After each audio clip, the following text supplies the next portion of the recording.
New Orleans is visiting the Los Angeles Chargers, gave one away. They're 7.5-point favorites at home.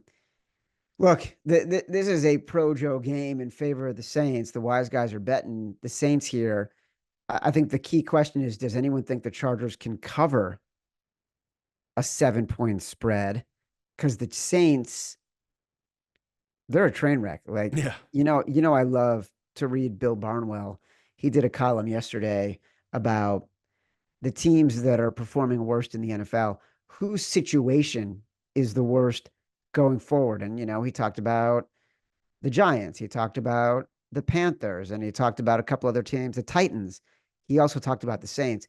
His conclusion was that the Saints were actually in the worst scenario between their cap space, between their performance, between the pieces they have in house. It's hard to find a lot to like about this team right now.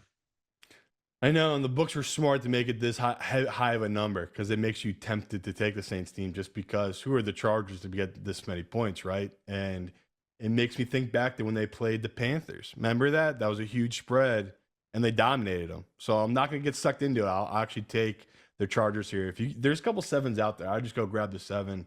But I told you, if you want to be super chalky, this is an easy team for. You just take their money line and a desperate team like the Jets money line and put them together. Like there's a lot you can do with that and try to avoid this spread number. But for this show where we only pick the spread, I'm gonna go with the Chargers here. It's just I'm not gonna get sucked in by their temptation. I think the Chargers defense hopefully get Bosa back. That'll be a difference maker.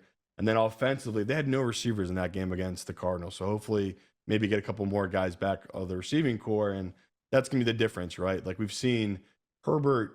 As much praise and love we want to get him, he can't go out there with just guys off the street. Like he needs, Jalen Reagor, when he caught that ball, I don't know if you saw that, he fumbled out of the back of the end zone. Yeah. It's just like, that's when you're down the baddest of bad. You got Jalen Reagor in there making those kind of plays. So, yeah, it is tempting on the Saints, but I'm not going to get sucked in. I'll take the Chargers here. Jalen Reagor, the receiver drafted by the Eagles instead of Justin Jefferson. Thanks, Chad. Don't forget. It's a classic. It's a classic clip in the social medias. Is the Vikings draft room going crazy when they realized the Eagles took Jalen Reagor instead of Justin Jefferson? It's crazy. Minnesota's been to a Super Bowl since then. Oh, wait, that's the Eagles. Sorry. Wow. Wow. Yeah, I'm not bitter. Jesus, coming after me a little bit.